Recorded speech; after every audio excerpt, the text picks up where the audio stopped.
What follows is a video about the tabletop role-playing game Blades in the Dark, written and created by John Harper and published by Evil Hat Publishing.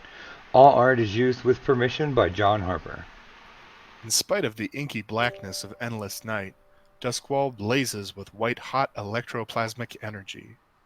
In some wealthier sectors of the city, electroplasmic coaches glide by, their fabulously wealthy patrons gawking at the polished stone facades lit to near daylight by a riot of gleaming electric lights. Even aspects of life as simple as agriculture are touched by this wave of technological advancement. Expansive farms south of the city grow crops warmed not by the sun, but by radiant creatures infused with Leviathan blood. Welcome back to the Nerdy Breakdown. We're your hosts. I'm Cuckoo. And I'm Loon. And today, we'll be discussing Duskwall's elaborate infrastructure and its energetic faculties. As we've discussed before, some 1,000 years ago, a great cataclysm struck the sun dark, and now all is only darkness.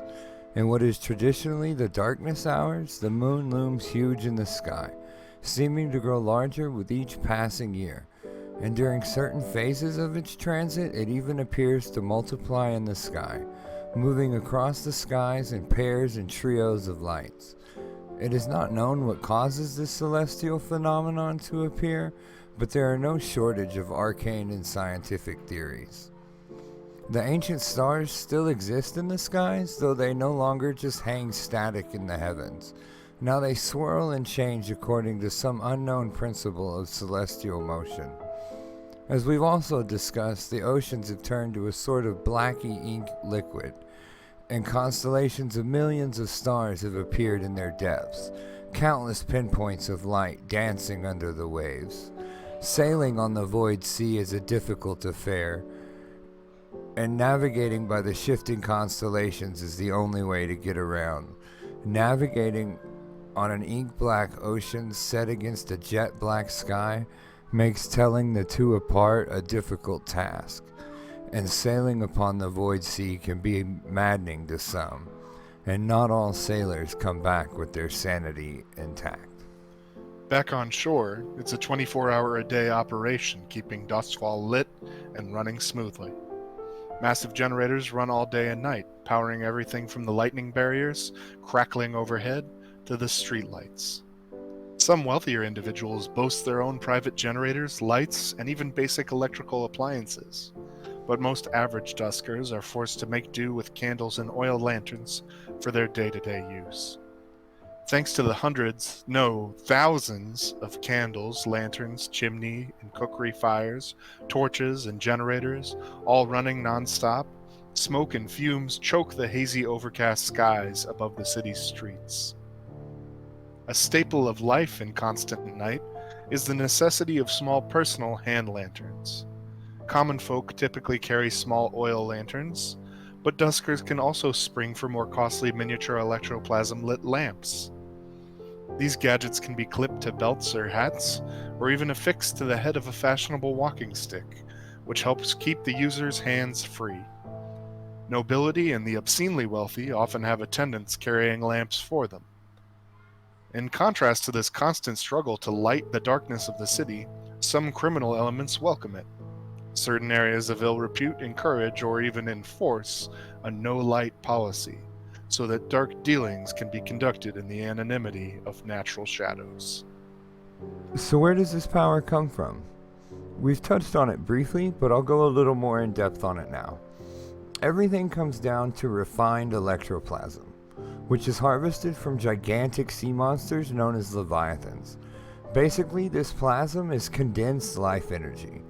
The refining of this life energy is hazardous and has many drawbacks during the process. Depending on the efficiency of the processing technique and methods used, a varying level of static in the ghost field can be caused, which at its best is distressing to the psyche of the workers, and at worst can cause manifestations and emanations of spirits. Due to the nature of this processing and the echoes and manifestations caused, it is not uncommon to have to relocate the entire processing center. The techniques themselves, however, are mostly trade secrets, but involve dousing the Leviathan blood with various chemical concoctions until the Leviathan blood is reduced to so much slag and leather. During this process, the Leviathan blood actually tries to defend itself, drawing in energy to do so and it's this energy that is siphoned off and used as the fuel that powers Doskvol and the rest of the Empire.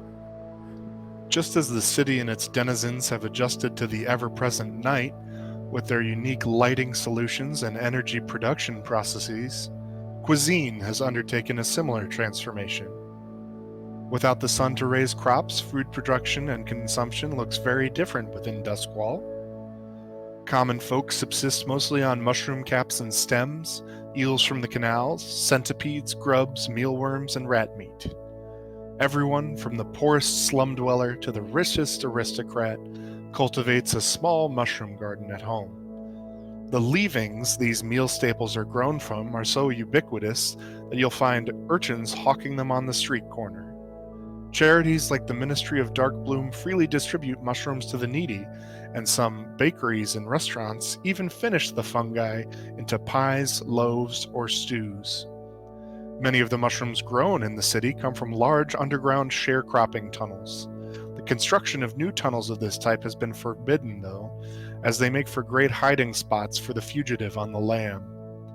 Canal weed, water moss, and algae are typically collected as fodder for livestock and draft animals by city authorities. However, sometimes the more desperate make use of these easy pickings as well, in thin soups or gamey flours. In addition to these few staples, there are always alchemical fermentation techniques to render these cheap materials into alcoholic beverages. It's surprising how turning mushrooms or algae into booze can make the average Dosker's diet a lot more bearable. But if you have some coin to spare on food, then your options suddenly become much more broad. There is some farming done in modest fields within the lightning barriers to the south of the city. These fields produce a decent amount of grain throughout half the year, so proper flour and alcohol can be made during these parts of the year. An area known as the Sunken Garden has been developed into a flourishing rice paddy and is worked by prisoners working off their public service. And eels inevitably find their way into this garden and are also harvested for food. And then there's the Harrow Maze, invented 10 years ago to trap rats and mice, has been a resounding success. The critters run wild in the maze, eating and breeding inside the sealed environment, while traps set up to catch and harvest certain amounts of the animals at a scheduled time do their jobs automatically. This provides a steady source of meat for a relatively low input. You put mushroom pellets in and get rodent meat out.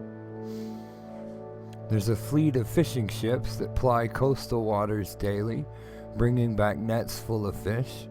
Local superstitions say these fish are the stray thoughts of Leviathan given form, but once caught, the poisonous ones separated and ground up for soil treatment.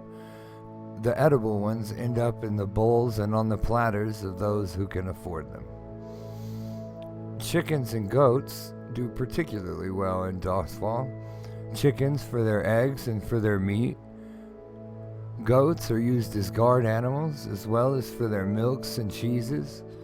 Wine made from certain mushroom caps is considered far superior to the cheap fungal brew made by the lower classes, and many people make a career out of pairing this wine with goat cheeses. For those who can really afford to shell out cash on their cuisine, Duskwall is truly a garden of culinary delights.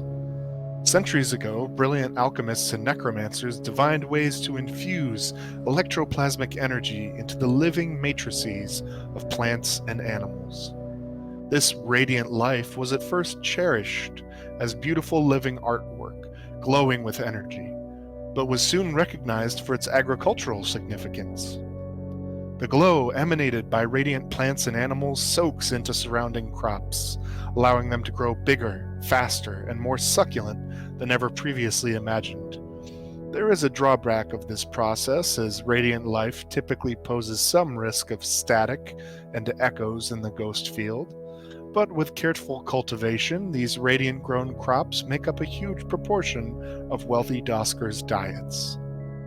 For the pescatarians among them, wealthy patrons commission specialized nets and hunting techniques, which bring bounties of dolphin, devilfish, shellfish, squids, and all manner of decadent seafood into the city.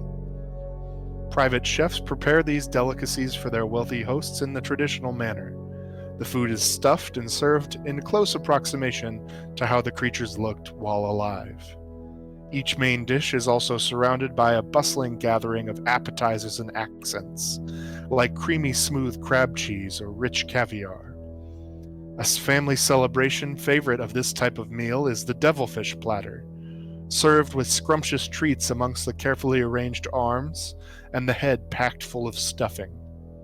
If ever you should be so lucky to take part in such a feast, raise a glass to your immortal emperor, and just be sure to avoid eating anything with red spots. I'm sure you'll be fine otherwise. Duskwall is a city of energy. People in motion, always with some form of light, huge generators, and the ever-present lightning barriers always crackling away. And all of this powered by electroplasm and its refining processes. Even the food that fuels its people is a truly fascinating affair. From sealed mushroom cans to elaborate radiant energy gardens, the world is ripe with lore to broaden your game's setting and really give it some depth. Thank you for listening to the Nerdy Breakdown. We've been your hosts. I'm Loon. And I'm Cuckoo. Join us next time when we start to delve into the authorities in the underworld that make up the city of Doskvol.